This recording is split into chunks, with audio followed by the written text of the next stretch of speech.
अक्षय तृतीया की Padmesh institute of वैदिक sciences की ओर से कोट कोट शुभकामनाएं। भगवती पार्वती ने दिया था नाम अक्षय तृतीया, और आज तक उस पर्व को धूमधाम से मनाया जाता है। अपनी सामर्थ्य के अनुसार दान अवश्य करें और अपनी सामर्थ्य को बढ़ाने का पर्व है। किसी भी जात धर्म में आपने जन्म लिया है, ये किसने कहा कि आप अपनी सामर्थ्य न बढ़ाएं? आपके पास जो कुछ नहीं है उसको प्राप्त करने का संदेश दिया गया। अच्छी तरीके से, सकारात्मक चिंतन से आप अपने आप को सामर्थ्य बनाएं। आप प्राप्त की प्राप्त जो कुछ भी आपके पास नहीं है, संसार में सब कुछ प्राप्त करने का आपको अधिकार है। अधिकार ही नहीं है, उसको मतलब पूरी की पूरी तरह से इतना बड़ा साम्राज्य खड़ा कर दे अपने क्षेत्र में कि आपकी सामर्थ्य को लोग याद करें। उसके बाद में उसको उत्तराधिकारी भी दें। आपके अपने परिवार में अगर कोई योग्य व्यक्ति नहीं है तो भरत जैसे, जिसके कर्ण से भारत नाम पड़ा, ऐसे सामर्थ्यवान को अपना उत्तराधिकारी बनाइए और समुचित व्यवस्था, जो वितरण है आपकी अपनी संपत्ति का, केवल इसलिए नहीं कि वो आपका पुत्र है, उसको आपने अयोग्य पुत्र है, उसको आपने सब कुछ दे दिया। धृतराष्ट्र का मोह नहीं रखिए, नहीं तो महाभारत होना निश्चित है।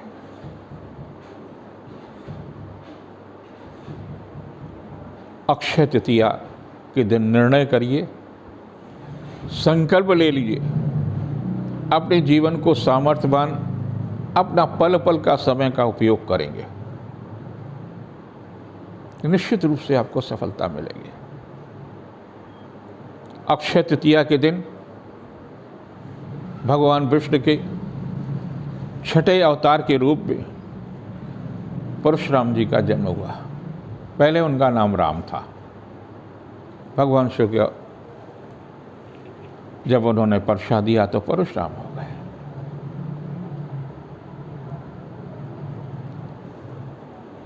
उनके जन्म के समस्त भारतवासियों को गर्व होना चाहिए। शास्त्र और शस्त्र दोनों ही चीजों के श्रेष्ठतम स्थिति में थे। कर्ण जैसा शिष्य, भीष्म पितामह जैसे शिष्य उनके रहे हों। आप भी उनके पर्व को मनाइए। ये जरूरी नहीं कि आप ब्राह्मण हों। भगवान को जातियों में मत बांटिए। ठीक है, वो ब्राह्मण कुल में पैदा हुए थे, लेकिन तपस्या, साधना उन्होंने कर्णों को भी दी, भीष्म पितामह को भी दी। इनमें से दोनों ब्राह्मण नहीं थे। योग्य शिष्य बनाना तो आप उनको अपनी परंपराओं को, अपने ज्ञान को जरूर बांटिए। दिल्ली की एक संस्था है ब्राह्मण समाज ऑफ इंडिया, जिसने देश के बाहर, देश के अंदर तमाम प्रकार के आयोजन किए। उसके अध्यक्ष डॉक्टर विश्वपत्र त्रिवेदी जी हैं। IAS हैं, केंद्र सरकार में सचिव रहे। अब वो पूरा समय संपूर्ण समाज के समग्र विकास के लिए लगे हुए हैं। अभी कानपुर में भी आए हुए थे। संयोग से मैं उस संस्था का संरक्षक हूँ।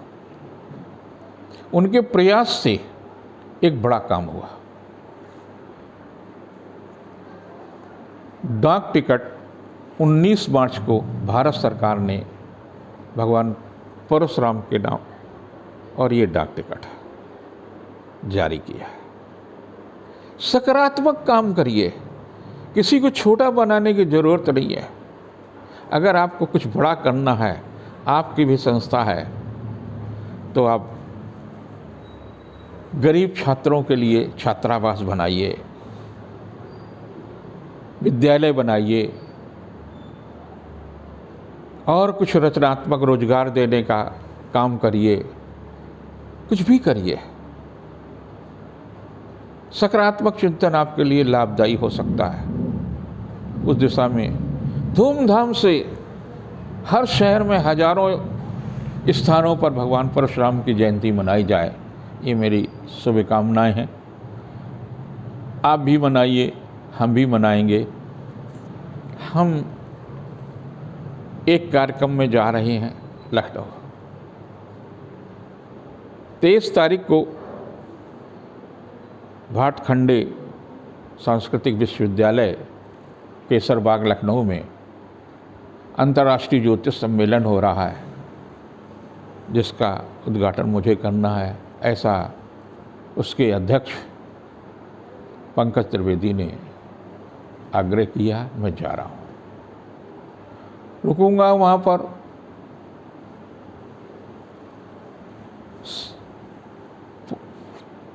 एक होटल है, उसमें रुकूंगा।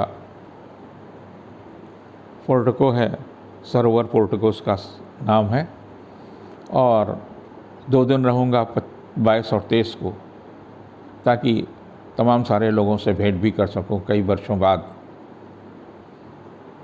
लोगों से मिल रहा हूं। मित्रों का, ज्योतिष प्रेमियों का आग्रह है तो मैं मिल रहा हूं। रहूँगा वहाँ 22 को दोपहर से और 23 को कार्यक्रम में भी रहूँगा, वहाँ भी मैं रहूँगा। ज्योतिष के लिए मैंने अपना पूरा जीवन दिया है, कोई दूसरा कार्य नहीं किया है।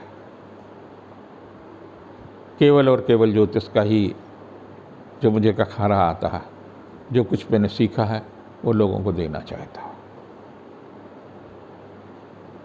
एक दुखद समाचार भी आज ही मुझे प्राप्त हुआ।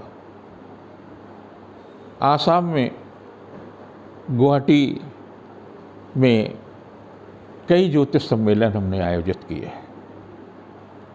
एक सम्मेलन के संयोजक थे सुनील सेठिया, और उन्होंने बड़ा भव्यतापूर्ण, जिसमें मुख्य अतिथि थे आदरणीय मित्र कलराज जी मिश्र सफरवार पहुँचे थे। आजकल वे राजस्थान के राज्यपाल महामहिम हैं। उनके पिता का निधन, सुनील सेठिया के पिता का निधन हुआ। बड़ा दुखद समाचार है। जो आदमी ज्योतिष के लिए समर्पित हो, उस दुख में सहभागिता पद्मनाभ इंस्टीट्यूट ऑफ वैदिक साइंसेस की और हम सबकी है। ईश्वर उनकी आत्मा को शांति दे और उनको भगवान श्री के चरणों में ही स्थान दे, बार बार जन्म लेने का। और उन्होंने गुवाहाटी में जो कुछ भी किया है, बड़ा अतुलनीय किया है। दानी, परम दानी, और अपने पौरुष से उन्होंने अपना व्यवसायिक स्थान शिखर तक पहुंचाया। ज्योतिष के प्रति उनकी आस्था, उनके कारण ही वहाँ पर कई सम्मेलन हुए। जब भी मैं गया हूँ तो उनके ही होटल में मैं रुकता था। सुनील सेठिया के परिवार को ईश्वर बल दे दुख सहने का। एक योग भी है, वो योग है गुरु चंडाल है। और उसमें 2 बार मंगल और शनि का खड़ाष्टक योग बन रहा है। ऐसा दुर्लभ योग 21वीं सदी में पहली बार बन रहा है और इसका प्रभाव सारे संसार पर पड़ेगा। आप पर भी पड़ेगा, हम पर भी पड़ेगा, कोई भी अछूता नहीं रहेगा। खड़ाष्टक योग है क्या? एक ग्रह दूसरे से छठे या आठवें हैं तो खड़ाष्टक योग बनता है। कर्क में मंगल 10 मई को आएगा और 30 जून तक रहेगा, कुंभ से छठे है। 24 अगस्त को फिर मंगल कन्या में आएगा और 27 अक्टूबर तक कन्या में रहेगा। खड़ाष्टक योग शनि से बनेगा, कुंभ में शनि रहेगा। तो इस प्रकार से 2 बार शनि और मंगल का खड़ाष्टक योग मिलेगा 22 अप्रैल से 30 अक्टूबर के बीच में, जो गुरु चंडाल योग है। तो कहते न करेला कड़ुआ दूजे नीम चढ़े। एक तो खुद ही ये योग इतना प्रभावशाली है और मेष में ये योग बन रहा है। जिस समय गुरु अस्त हो और गुरु अस्त होने पर ये योग बना, 29 तारीख को गुरु उदय भी हो जाएगा। योग रहेगा 30 अक्टूबर तक।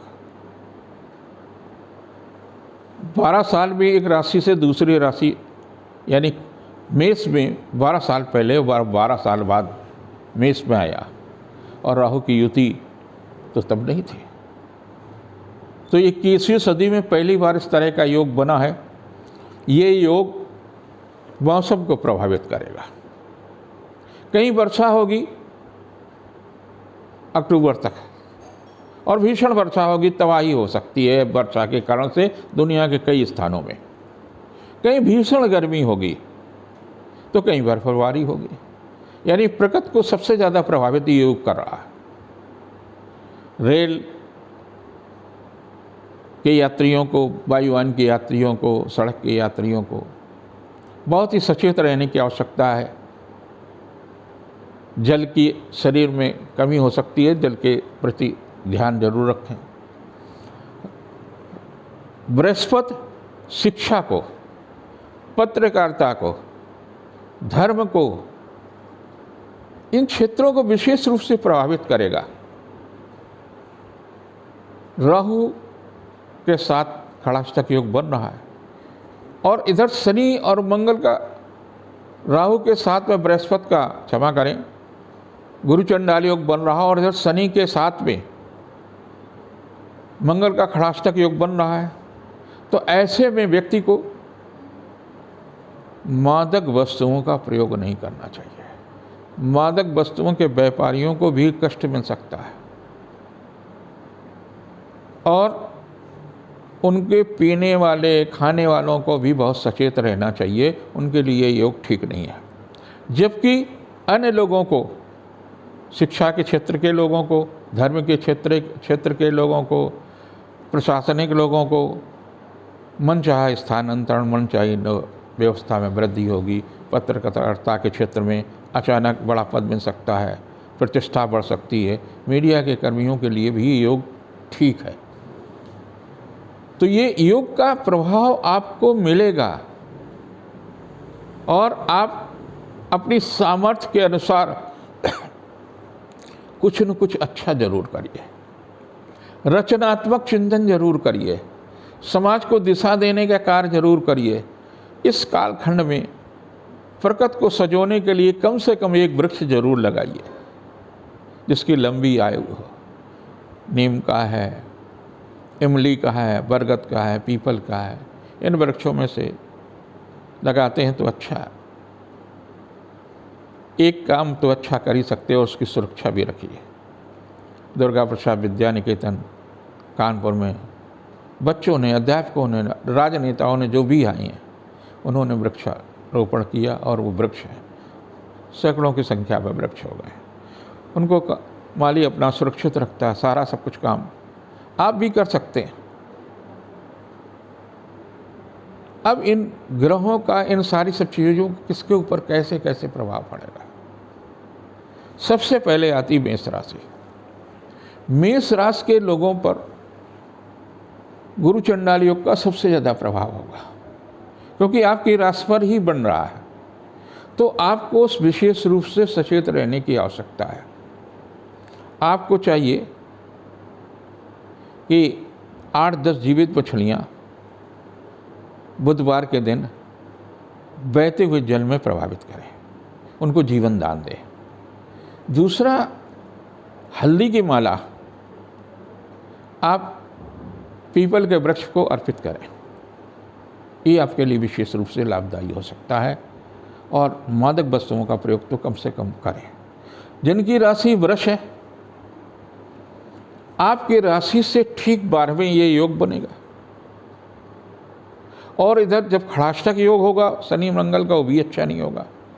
तो किसी रिश्तेदार से, किसी परिजन से आपको कष्ट मिल सकता है। स्वास्थ्य के प्रति भी सचेत रहने की आवश्यकता है। कोई ऐसा कार्य न करें जिससे कानूनी फंसाव में फंस सकते हैं। 12वें भाव में राहु और मंगल असावधानी से पुलिस केस भी करा सकता है। कचहरी अदालत में अगर आपका कोई जमीन जायदाद का या किसी प्रकार का मामला है तो उसको समझौते से निपटाने की कोशिश करिए। वो आपके लिए काफ़ी कष्टदायी हो सकता है, काफ़ी घातक हो सकता है। सचेत रहने की आवश्यकता है। आप करेंगे क्या इन सब चीज़ों से बचने के लिए? मंगल आपके लिए 12वें और 8वें हैं। अपने आप से खड़ाष्टक योग वैसे ही है, 1-8 है। तो आपको वैसे ही चाहिए कि आप लाल चीज़ों का दान करें। मसूर की दाल है, संभव हो तो अपने वजन के बराबर दान करें। गरीबों को दान कर दें, मंदिर में दान कर दें, कहीं भी दान कर सकते हैं।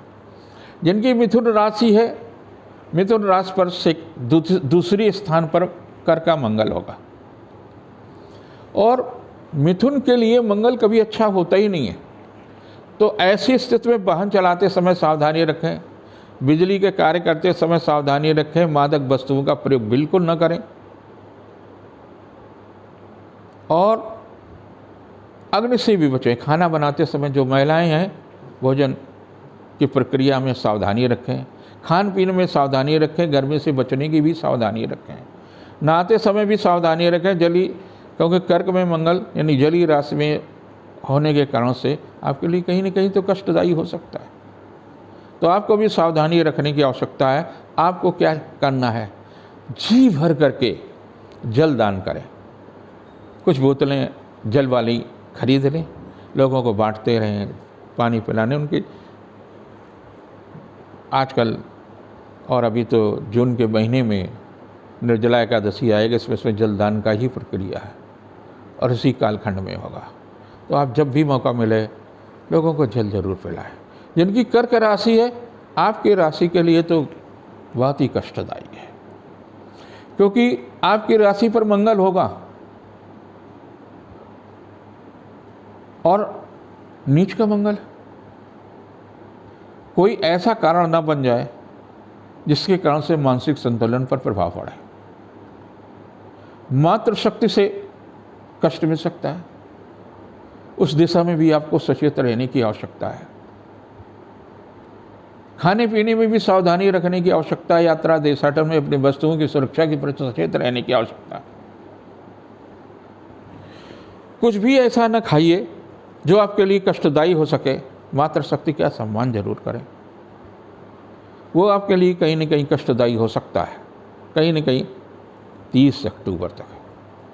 2 शनि और मंगल के खड़ाष्टक योग हैं और गुरु चंडाल योग सीधे सीधे आप उसके प्रभाव में।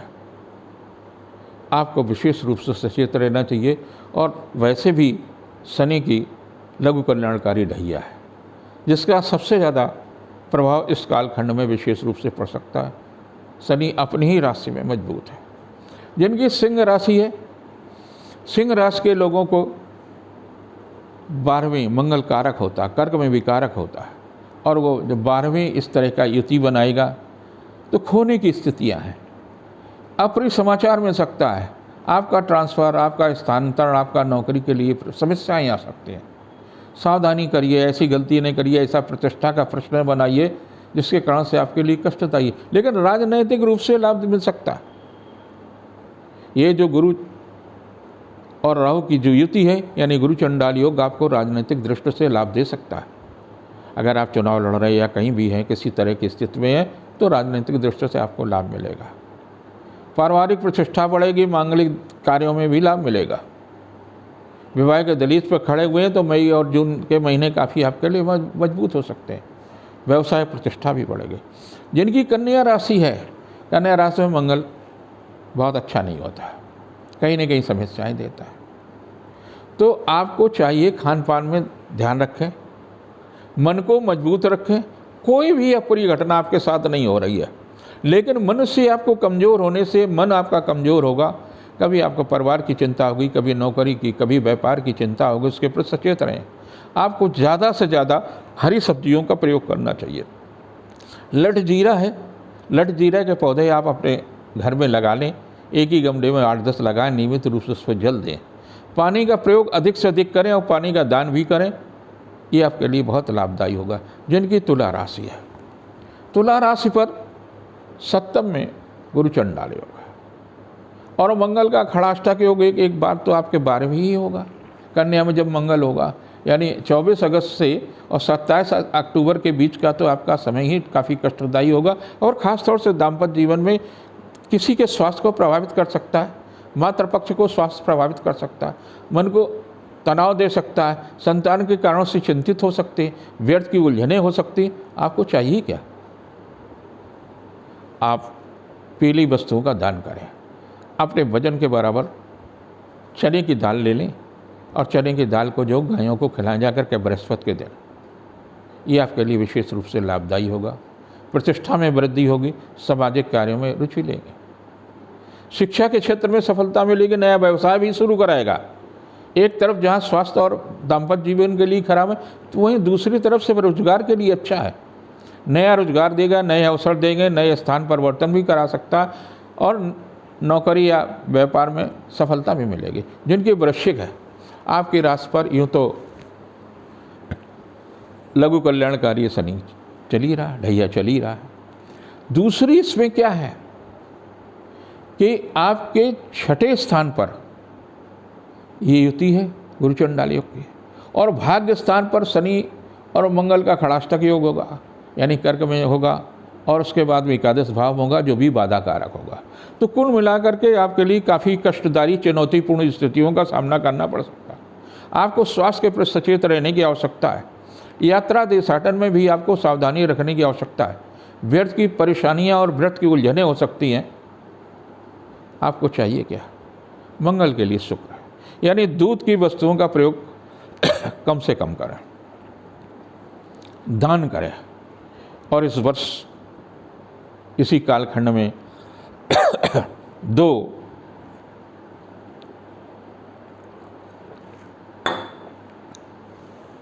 श्रावण मास पड़ेंगे, यानी अधमास है। आप दूध शंकर जी पे खूब चढ़ाएं, दूध दान करें। लोगों को दूध, दही, पनीर, ये जो भी चीज़ें वस्तुएं हैं दूध से बनी हुई, आपके घर में आएँ, रिश्तेदारों के यहाँ जाएँ, उनको दान करें। किसी लड़की की शादी में भी अगर आप सहयोग कर सकते हैं तो करें। जिनकी धनु राशि है, आपकी राशि का स्वामी ही बृहस्पति है और बृहस्पति की स्थिति क्या है? पंचम, यानी आपके बुद्धि पर आपको नियंत्रण रखना होगा। तो आप रात को सोने से पहले एक मिट्टी के पात्र में 10-12 बादाम डाल दीजिए और उनको जब सवेरे सोकर के उठिए, ब्रश करने के बाद नन्हे मुँह से, यानी बिना कुछ खाए हुए, उन 5-6 बादामों को खुद खाइए, परिवार के लोगों को भी खिलाइए। ये तो सामान्य चीज़ें हैं, इनको आप करिए जिससे आपका मन ठीक रहे। संतान के कारणों से चिंतित होंगे, संतान को दिशा देने के लिए कुछ समय संतान के लिए भी दीजिए। नौकरी, व्यापार या तमाम सारी चीज़ों के लिए खड़ाष्टक योग भी ऐसे ही होगा। खड़ाष्टक योग में भी पारिवारिक समस्याओं का सामना करना पड़ सकता है। खासतौर से पत्नी, माता पिता के स्वास्थ्य के प्रति सचेत रहने की आवश्यकता है। मन को छोटा मत बनाइए, जिनकी मकर राशि है, अब मकर राशि के लिए चौथे ये समस्या आएगी, यानी चौथा अपना ही घर होता है, अपने ही परिवार का, लड़के के लिए मायका, पति के लिए अपना घर। तो ये जो स्थितियाँ होंगी वहाँ से कुछ न कुछ तनाव आपको मिलता रहेगा, व्यर्थ की उलझनें मिलेंगी। स्वास्थ्य के प्रति भी सचेत रहने की आवश्यकता है, निजी सुख में भी कुछ व्यवधान आएगा। तो आपको क्या चाहिए? शनि का दाना। आप शुक्रवार की रात को एक कटोरी में सरसों का तेल ले लें, उसमें अपना चेहरा देखें, सुबह जब सोकर उठें तो उसमें चेहरा देखें और पीपल को अर्पित कर दे जा करके। छोटा सा काम है। जिनकी राशि कुंभ है उनके लिए खड़ाष्टक योग बहुत ही कष्टदायी होगा, जबकि बृहस्पति आपके लिए लाभदायी है। राजनैतिक दृष्टि से आप काफ़ी महत्वपूर्ण हो सकते हैं, राजनैतिक प्रभाव आपका काफ़ी बढ़ेगा, व्यवसायिक प्रतिष्ठा बढ़ेगी, यश और कीर्ति में वृद्धि होगी। लेकिन ये जो शनि और मंगल का खड़ाष्टक योग है, स्थानांतरण हो सकता है, कुछ व्यवसायिक परेशानियां आएंगी, संतान के कारण से तनाव मिल सकता है, किसी रिश्तेदार के कारण तनाव मिल सकता है, अधीनस्थ कर्मचारियों के कारण तनाव मिल सकता है। स्वास्थ्य के प्रति सचेत रहने की आवश्यकता है। आपको लाल चीज़ें और पीली चीज़ों का दान करना चाहिए। अपनी सामर्थ्य के अनुसार दान करें, अन्न दान करें तो विशेष रूप से। जिनकी मीन राशि है पारिवारिक दृष्टि से काफ़ी महत्वपूर्ण, लेकिन दूसरे स्थान पर गुरु चंडाल योग बनेगा, तो वाणी पर संयम रखने की आवश्यकता है। कुछ भी ऐसा खाइए पीजिए नहीं जो आपके स्वास्थ्य के लिए घातक हो। जबरदस्ती जिद करके आप अपने जीवन के साथ खिलवाड़ मत करें। व्यर्थ की उलझनें रहेंगी। संतान के संबंध में सुखद समाचार मिलेगा, लेकिन जीवन साथी के लिए थोड़ा सा कष्ट की स्थिति का भी सामना करना पड़ सकता। उसके स्वास्थ्य के प्रति सचेत रहने की आवश्यकता है। पारिवारिक दृष्टि से काफ़ी महत्वपूर्ण होगा, लेकिन आपके अपने स्वास्थ्य के लिए खराब है। वाहन चलाते समय सावधानी रखिए, और अगर मादक वस्तुओं के लिए मसालों का प्रयोग करते हैं, चाहे पान मसाला, तंबाकू वाला कोई भी हो, एक तत्काल छोड़ दीजिए अगर आप जीवन सुरक्षित चाहते हैं। ये है विभिन्न ग्रहों और विभिन्न स्थितियों के लिए ये भयावह नहीं है, आपको संकेत दे रहे हैं। इससे किसी प्रकार की संकट नहीं है, भय है। अगर आप उन चीज़ों को जो उपाय बताए कर लेते हैं तो आपको इसमें किसी प्रकार का अहित नहीं है। उपलब्धियां हैं, प्रतिष्ठा में वृद्धि होगी, यश कीर्ति में वृद्धि होगी, पद में वृद्धि होगी, आर्थिक मामलों में वृद्धि होगी, लेकिन साथी के साथ मादक वस्तुओं का प्रयोग न करें। साथी के द्वारा आदत डाली गई, आप मादक वस्तुओं का प्रयोग न करें। किसी भी राशि के कोई भी व्यक्ति, कोई महिला हो, हमारा उद्देश्य आपको स्वस्थ जीवन, शिक्षित जीवन और सुखी जीवन की कामना करता हूँ। धन्यवाद।